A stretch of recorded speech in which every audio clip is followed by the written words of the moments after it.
I have been asked to do a video, a close-up video of me cocking and uncocking the crossbow. Getting ready to sight in here, our final sight in before we go on our meet and greet.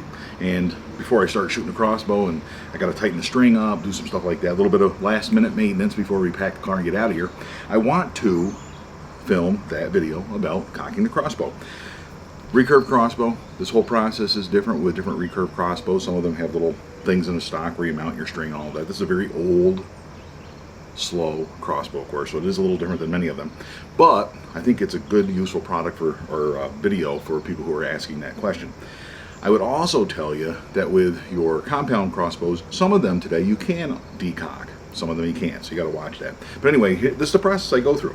Get your foot firmly planted in the stirrup and make sure that the ball of your foot is past the stirrup. I like to be able to feel that. It's great in sneakers, not so good in big old hunting rubber boots. In the rubber boots, sometimes you can't feel that you got a good grip on that stirrup, but you don't want this thing pulling off of here, okay? What we're going to do, we're going to make sure it's on fire in this particular crossbow, and I'm just going to reach down, grab this, and then I'm just going to stand up with it, boom, until it clicks.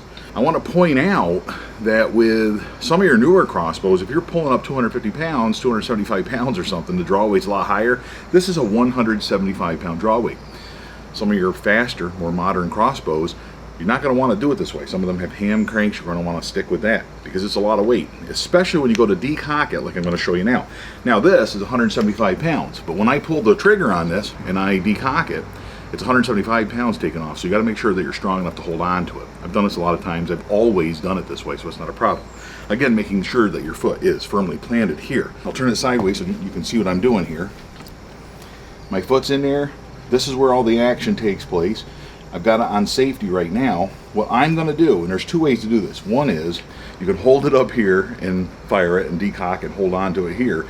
I prefer to hold both of them like this, how I've got it with both in one hand, and then I'm simply going to take them apart like this and let it down with both hands. That's what I do, rather than hold all of the weight with one hand.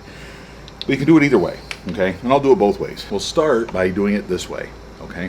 One hand, I'm going to show you how it's done. Go ahead and zoom back in here on the action. Okay, I'm going to start by putting it on fire, and I'm simply going to fire the crossbow.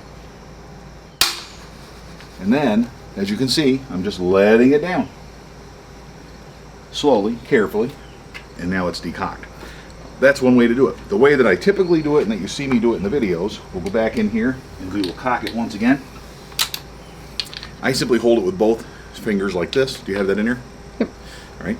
And then I place it on fire like this, and then I will fire it with both hands, grab the decocker like that, and lower it down. And that is how I decock the crossbow.